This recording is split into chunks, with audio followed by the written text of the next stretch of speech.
Welcome once again at the Cusp of Freedom, everyone. My name is Marvin Teo, and I'm with a very special friend of mine, someone who I look up to and I admire genuinely, Brian Rock. And today on this episode, we'll be talking about why and how Brian became who he is, the problems of our world, and what we can do in our lives to make this world a better place. Without further ado, my guest, Brian. Hi, Marvin. Thanks for having me. I didn't think you thought so highly of me.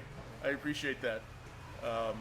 I look up to you as well. I strive to be as productive as you, but sometimes we all struggle to do that. So, hi, I'm Brian. I guess take it away then. It's your podcast. So today we will discuss how Brian became a crypto lawyer, which is a very unique domain to be in this day and age, and also a very fruitful domain to be in this day and age, so that he can walk you through the challenge and what he went through in order to become a crypto lawyer, and what he would do, and what he would have done, or what he would do better if he could go back, and if he could go back 10 years, and where he thinks he's going to be in the next 10 years as well. Oh man! All right, break that down for me. What do I start with? Maybe take us down the road of how you became a crypto lawyer. Okay. So I set out when I was like 14 to be a lawyer just because it sounded cool. I never knew a lawyer at that point. I didn't do anything that was like law related. And I just followed through with that for the rest of my life. That was a big mistake. If I could go back in time 10 years, there's a million things I probably would be better at. Or like, I'm not bad at what I do, but it would have been a little easier to do, I suppose. So I got into cryptocurrency pretty early on, like 2012. Personally, I was investing in it, just dabbling with it. It was the new edgy thing back then. And then, I just started, worked a little bit after college. I had a big law firm in Chicago. Decided, hey, if these guys can go into these, really good schools, I could probably go to law school too. So went to law school. That was a struggle in and of itself. Anyone who's been to law school knows your first year of law school will destroy you. I dabbled. I didn't know what kind of area of law I wanted to do, which is sort of hard when you're looking for jobs. And then after law school, I guess COVID hit. That was cool, looking for work during the COVID lockdown. But all along the way, I had sort of been in and out of the cryptocurrency world, just sort of, in phases. In law school, I wasn't really following it as much. Before that, though, I was working, so I had funds to dabble in it. I was day one on Dogecoin, things like that. But I spent it all on hot sauce and like ordering stuff on the internet. So, eventually, though, I found an opening at a law firm that did specifically cryptocurrency tax law. Small law firm in the suburbs of Chicago. I did that for a while. And I had an innate knowledge of the crypto world. I'd been there for years and years. So, I sort of excelled at that. And then after some time, I decided, I have my own clients. I have my own sort of book of business. Why don't I try to strike out on my own so I could get some time away from the office and travel as I want. That's sort of where I met you at. I work for myself. And I decided why not spend a couple months in Colombia. So what gave you that extra push to work for yourself? Was it the COVID lockdown and being out of a job? Was it realizing that you had way more potential than a 9-to-5? Or was it just wanting to explore the world and wanting that flexibility to be free and work on your own time? And how did you go about it? Like, what were some of the challenges that you had to overcome in order to be an efficient crypto lawyer that could gain clients' confidence and build your clientele such that you have that liberty that you well deserve? So I think the idea of me leaving the States and trying to find work elsewhere is something that has always been in the back of my mind. I like to travel. I learned that after college. And I think in law school, I realized, actually came to Colombia for the first time during the summer, that my dream job is to own a hostel in some beautiful city, country, like Colombia, or specifically Medellin. I actually met an attorney that owned ex-attorney that owned a hostel in Medellin. And he was trying to fix the sink. It's not like it was easy. I know it's hard work, but he said that he didn't regret it a day in his life. And I sort of had in the back of my mind that once I could pay off my student loan debt, I could finally start pursuing my real dream, which is to live abroad, maybe go into hospitality, help people, just sort of have a good time. You know, ideally cleaning toilets, serving drinks, you know, and saying hello is what I always kind of wanted to do. And it's hard to do that when you don't have money and you have a lot of student loan debt. And so I thought, all right, let me be an attorney, let me grind it out for a few years, try to pay off my debt, and maybe in 10 years I'll have the freedom to actually leave. But to your point, yeah, working from home during COVID, being, you know, everyone having to hit pause for a while during COVID, really helped me get my feet back underneath me. And I sort of, you know, it was sort of a refreshing breath of air. It's a weird way to say a pandemic is refreshing, but, you know, you're in that world, in law school, you're in a box, you're in a path. You follow that path, you'll get this kind of job, you know, be a law clerk, work at this kind of firm. And all of that just didn't seem appealing to me anymore. And so when I got the job doing cryptocurrency stuff, you know, I'd been in this space so long that some of the attorneys, some of the people I work with, you know, they're bright attorneys, but the crypto side was new to them. So they don't really understand the technology or just how flexible it is, or it's hard to analogize something if you don't really know the technology and, you know, deep down. And so I realized that, hey, you know, I'm pretty good at what I do. I started bringing in my own clients at the firm. I brought in, you know, quite a few of them, and so I sort of felt like, hey, you know, I'm bringing in money, I'm doing the work, you know, I'm grinding it out, I'm doing fine, I'm quickly excelling, you know, in the workspace. And the firm was growing exponentially at the time, and so when I came down to my yearly review, it just came down to money. It's, you know, I'm grinding it out. I'm not making as much money as I needed to at the time, but I'm working almost as hard or as long as hours as anyone else. You know, all my friends that went to work at bigger law firms, and so I pretty much said, you know, I need to get paid more, or I need to walk, because right now I'm bringing in my own clients. You know, I tripled, almost quadrupled my salary of clients I brought in the door. And my bonus was nothing commensurate with that. And so I pretty much said, like, that I'm just going to get new clients and I'm going to go work either for myself or for someone else. And, you know, I was freaking out for a little bit there. Like, when I quit, it was officially like, okay, I need a new job. I was, you know, calling on my friends at big law firms, and, you know, because everyone's hiring crypto lawyers now. Even if it's not like they have a huge practice, they just need some subject matter attorney to be able to sort of translate what's going on. And yeah, I had some people, you know, yeah, let me reach out, let me talk to my, you know, my partner on this one. I know the cryptocurrency department guy. And the next day after I left, a couple of my old clients from the firm emailed my personal email and said, hey man, we're coming with you. You know, so a few people pretty quickly were like, yeah, no, you're my attorney, I'm coming with. And so it sort of gave me that breathing room of knowing, like, where my next couple months rent are going to come from. And then I said, all right, let's feel this out. And yeah, this far, and I guess you asked, like, how to get clients. It's, you know, when you're knowledgeable and you're just online, you know, I don't dox myself. I have a pretty anonymous, like, online persona. When you're competent and you're writing answers to people's questions, or you're just talking about, you know, the crypto legal space, it's apparent that yeah. A lot of people can tell. You know, sometimes I'll get phone calls, and we'll talk, and they'll go, "Do you really know crypto?" And I'll be like, "All right, what's your question?" And I'll rattle off an answer, and they're like, "Thank God, you're the sixth person I've called." Like, not everyone holds themselves out as knowing how to do crypto, but not everyone is of the same caliber, I guess. And I'm just, by sheer happenstance, happen to have been in crypto very early on compared to most people, and also an attorney. So I sort of slipped into this niche, and I consider it a good thing too, because the alternative of being an attorney wasn't something I wanted to do long term, and because I fell into sort of a niche of an area that was already a hobby of mine, I feel like now I have a sustainable sort of business. You know, I have the energy to do it long term, which is a huge boon when you don't regret going to work, you know, waking up and working in the morning.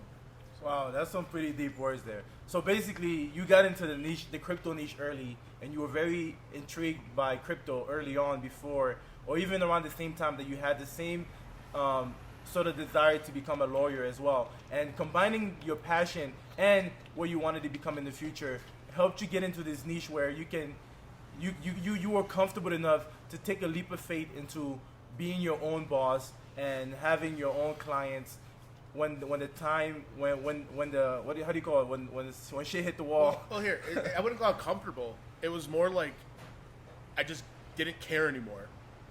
Like if working, busting my butt for someone else to make a bunch of money is that unsatisfying. And the work I was doing there wasn't necessarily the work I signed up to do when I wanted to go to law school. It was crypto related. I was learning. It was a fine place to work. It was just not, I wasn't passionate about the work, and specifically I wasn't passionate about, sort of the clients I had, because it was, no matter how much work you did, there was just more, and at a certain point I just got burnt out, and I think that's really what it is. It wasn't like, oh, I'm going to take the world by the horns and like get out of my comfort zone. For me, it was, you already don't like where you're at. What's the worst that happens? You just end back up where you started. You put your tail between your legs, you go home, and I get a job working for some other, lawyer at a law firm. And luckily, thus far, it's been working out for me. Wow, that's some pretty deep words. I think a lot of Americans are stuck in this sort of shoe that you were in, where they have a job that they don't like, and yet they're stuck to it because they don't want to get out their comfort zone, and they don't understand the perspective of, like, they might, what's the worst that could possibly happen if they look for better for them. Well, I mean, I have the advantage of I didn't have a wife or kids. Like, I sold all my stuff, I threw a bunch away, and I moved. Not everyone has that ability. For some people, the worst that happens is their kids are homeless. Okay. For me, the worst that would happen is I am homeless, which, I have friends that can sleep on their couch, but you can't do that with a family. But I just think, a lot of people, they talk to me like, oh, how inspirational, you're doing your own thing. And to me, I look at it almost like a failure of the system, where I had so much student loan debt, I had so much stuff going on that was working sort of, that sort of existential dread that like millennials feel in America. We're like, oh, maybe, if I get clipped by a city bus, that'll be nice. Like, you're laughing, but it's like a very real thing for some people. Yeah. And that was sort of just the general mood. And I said, well, why are you living like that? Leave. You're happy when you're abroad. I'm trying to find a place to eventually settle down and hopefully open a hostel. Why not? For a few months at a time. I don't know how long I want to be on the road, like forever, but I can, if I want, be here for a couple months, go back to the States, there for, a couple months. I can just pop around because I work on a laptop. It's all it is. I can work on a laptop and a phone, so I can get that anywhere. So you mentioned two drawbacks that could have prevented you from living the life that you're living right now. This amazing experience that you're going through right now in life right now. And one of those problems were having kids and a wife, which of course you don't have. It gives you more flexibility to do what you want. Don't call them problems. Some people find a lot of value in that. True. Or things that would have restrained you from living to your full, I guess, I don't know, from living a better experience or learning more about yourself early on. And the second thing is student loan debt. What would you do different about student loan debt if you could go back? And what is your advice for people that have a lot of student loan debt? And yeah. Oh man. Well, thankfully COVID hit, and I haven't had to worry about paying those loans off in a while.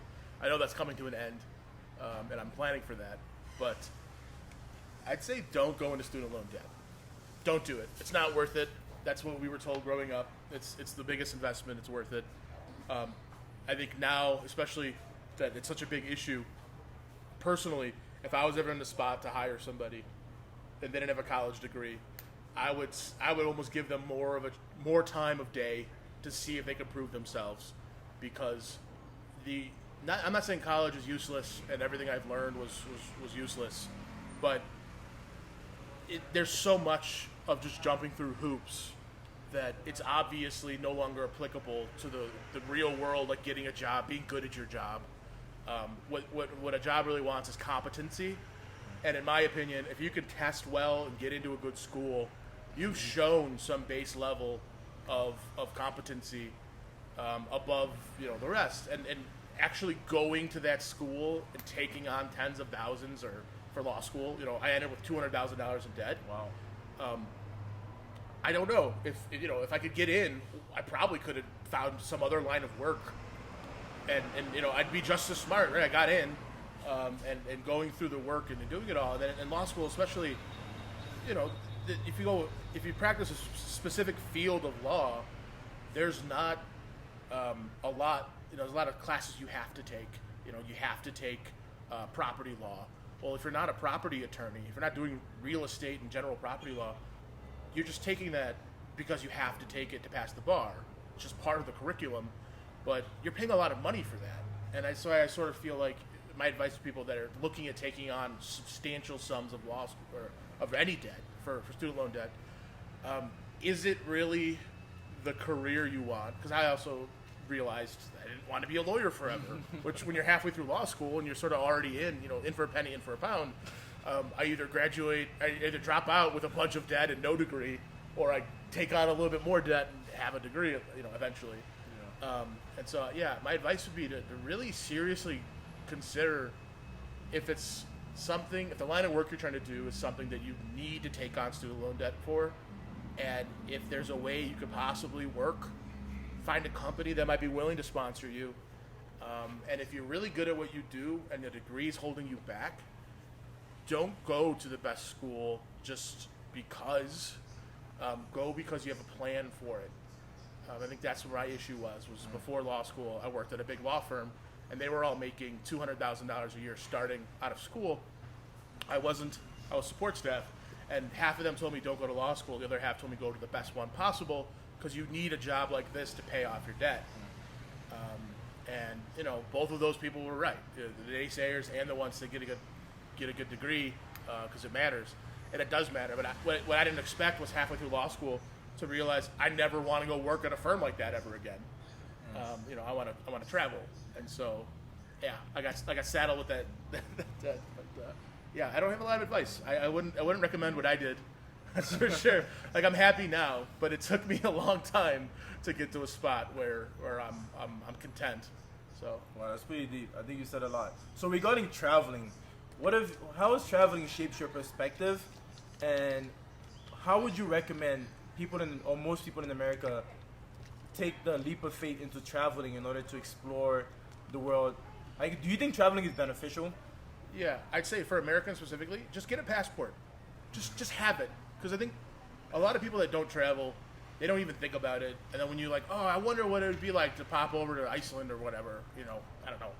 But if you have a passport in your hand, when you Google flights and you're just looking to see, and you find a flight to Europe for $400 round trip, this happened in winter 2018, I found $400 to Stockholm and back. That's so cheap. That's like a night stay in Los Angeles, right? It's like a Vegas trip for one day is $400. You can get round trip airfare to another continent. And I think most Americans, we don't have passports. And growing up, my family, vacations was like camping. We didn't really fly anywhere. We didn't go anywhere. We just if you could drive there, we'll go. But I never had a passport. I didn't know anyone that traveled really growing up. And then now it's even like, oh, we have passports. Okay, we're going to Mexico. We're going to Cancun. I think if you're an American and you haven't traveled, having that passport is the big first step, because if you find the right airfare and you have nothing to do for the next week, you might as well just try it. And I'd say, if you're young, just fill a single backpack, something you can carry on your back, and just plan on living out of that for a week. And staying at hostels, is really important to learning and meeting other travelers. I think that's a huge part of it. Is if you've never traveled before, you don't realize how routine it can be for some people. And I think you talked to Eli. The guy's been on the road for like 25 years, so you meet people like him, and he's got that wisdom. He can sort of give you pointers on how to do it long term, or you just you go out, travel, you try new food. That's a big thing I like to do. But my advice is just get a passport first. That's the biggest hurdle, because it takes weeks, and then you can be a little bit more spontaneous when you have a week off between Christmas and New Year's, or you're taking a 4-day weekend and you're just gonna pop down to Mexico City and see a museum or something. So nice. Yeah. I think what a lot of people don't consider about traveling is, like, if you have the flexibility to have or to be your own boss, like Brian here, and you have the flexibility to make American dollars and travel, imagine how much more you can save, pay off your debt quicker, and and just like invest in places, or invest more than you could possibly imagine had you stayed in the United States or somewhere that's as expensive as the United States. Plus, the perspective that you get from meeting other people is really life changing. You hear different experiences, and you hear people from different backgrounds become different things that you couldn't have possibly imagined on your own. So besides traveling, what do you think is one of the major problems of our world today, and what do you think we can do in our lives to make an impact on the global level? Oh man. The major problems in our world today. I don't know, man. There's a lot. Part of the reason why I just left America for a while was I had to just get out. I'd say the lack of empathy in broader society. I can't speak for the whole world. I only know my patch of America, and the way the country's moving, and just the general mood is things are declining, nothing's getting better, and the people who should be doing things to make it better aren't doing it, or they're not doing it enough. And that is sort of, I mean, that's probably a tale as old as time, but there's sort of lack of empathy amongst people that aren't in your in-group is sort of taking over, and it's taken over to the point where now there's I have a genuine fear that fascism's on the rise again, and it's all over the world, and that's a huge issue that I don't think people are truly acknowledging or doing enough about. You can put your finger on something and not stop it. And I think that's what's happening now, is we're sort of seeing the slow-moving crawl, and I feel like, it's global too. It's Europe. There's right-wing groups everywhere that it's beyond just being conservative. It's becoming completely lack of empathy, and it's demonizing the enemy in a way that is more dangerous than just simply not liking their company, I guess. Interesting. Yeah. So for some of our audience that are young and don't know what fascism is, can you explain what fascism is? We have another 3 hours to go here. Fascism is a mode of sort of taking power by the use of force. It's almost impossible to define fascism by its ideology. It's a sort of might makes right. Now, what does that mean? Might makes right. Well, in some places, it means taking out this particular minority group, belittling these people, persecuting other people, rising up a lot of nationalism. It's just, I guess you can't describe it. If I pretended to have a definition of fascism, anyone that knows what fascism really is would call me a fool. It's an amorphous thing, but it typically ends up being self-consuming. Once you get your way and you've defeated the enemy, you come up with new ones. It never ends. You just constantly, those in power have to keep the turning the the screws on the torture of society. And I guess it's yeah. So we've highlighted a couple of things one can do in order to have a fulfilling career and a fulfilling perspective of the world we live in. And we've highlighted some of the problems that we're facing in our world. But what can we do on a personal level to make the world a better place, or to put a pause to this rich people getting richer and poor people getting poorer and people getting more miserable over time? Like, what can we do in our daily lives, like individually, to be better and for that effect of us being better to be felt on a global level? I don't know. There's so much that's going on in the world. I think at this point, if you asked me 5-10 years ago, what can you do to make the world a better place, I would probably give some answer. I like to volunteer my time. I like to help people when I can. But more recently, I've sort of, there's a reason why I sort of checked out of the States. I'm sort of over trying. There's a lot of energy involved. I think that's part of the issue, is people spend so much energy trying to help stop something that they don't have the power to stop. And it distracts you from what really matters. And I don't know what really matters. I think that's all an individual thing. But what really matters for you? At this point, just finding happiness, being content where I'm at. I used to really struggle with dealing with the student loan debt, just waiting over my head. And I've decided that I'm just not going to worry about that. There's ways to sort of live life without being fixated on finances. And as far as like investments go and stuff, you know, if you feel like you're almost feeding the beast there, and I'm not saying don't plan for retirement, don't make your money work for you. That's fine. I'm in the crypto space. Everyone's usually pretty libertarian. You know, most people don't see eye to eye with me politically, but you know, I'm inherently part of that world. I know that you have to be willing to take risks and invest and see what comes of it. But I just, I'd say the premise that every individual can potentially help make the world a better place. Don't worry about the world. Worry about your neighborhood. Okay. Right? See the people that live 3 miles away from you, how they live, and if there's a way you can help them. And if it means donations to a corner pantry or, you know, shoveling your neighbor's driveway because you know they have like a newborn or something, worry about them because the world doesn't care about you. No one cares about you except the people that are in your life. I mean, you laugh, but it's true. And I think that's part of why traveling is nice because you get to meet people all over the world and you get to see we are all actually the same. Right? If you meet somebody, they're from Russia. What do they want? They want, you know, a nice place for their kids. They want, you know, all over the world. People in America, we have a very pro-America, Eurocentric worldview. And then you go somewhere that maybe you've never heard of before, that you've never even considered going, and you meet the people there, and they just want their kids to have a nice school.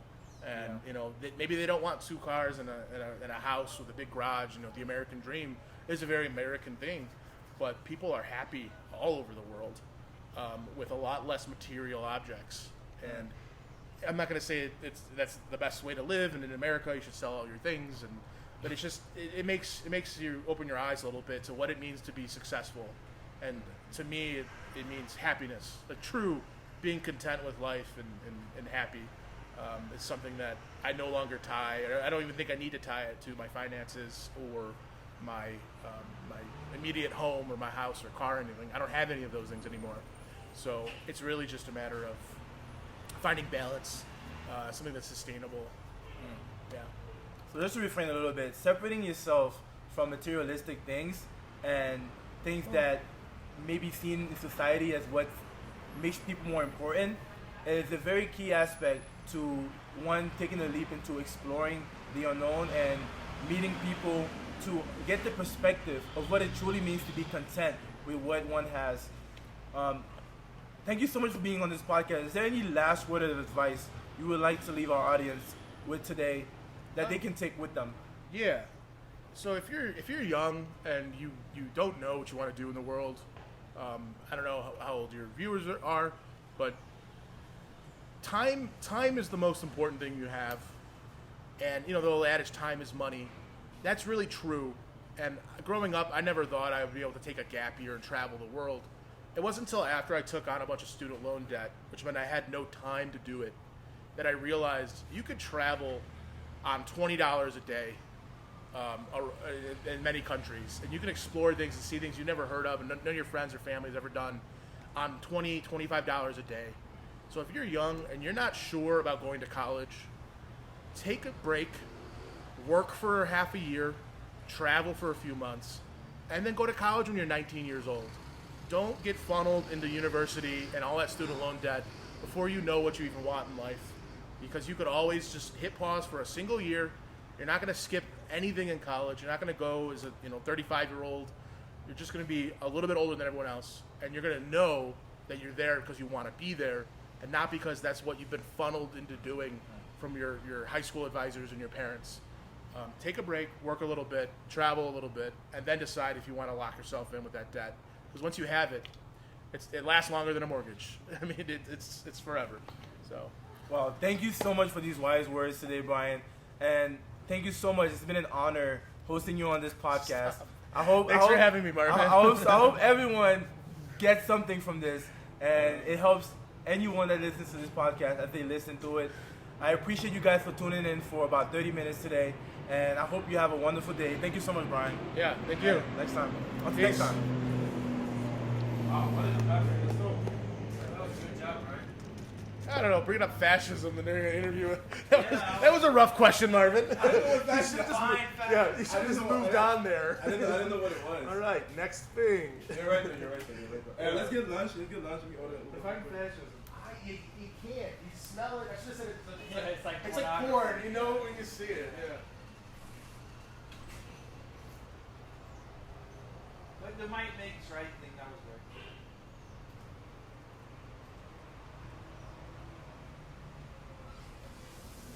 Alright, let me order the Uber real quick.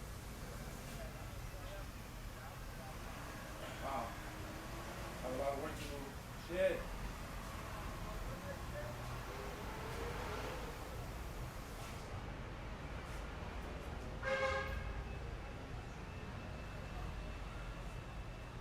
Where we headed? We're going to eat. I got that far. Alright, I just got the directions, so we'll meet my girl there, or one of my girls. No, I want to hear about your new place, dude. Oh really? It's I can show you on. Well, like, how much does it cost? It's like 500 a month. It's 500. And that's like, it's included everything. I don't know what everything is, but I mean, you don't have to pay for electricity. Your audio's still going. Can I hit pause on this? oh yeah.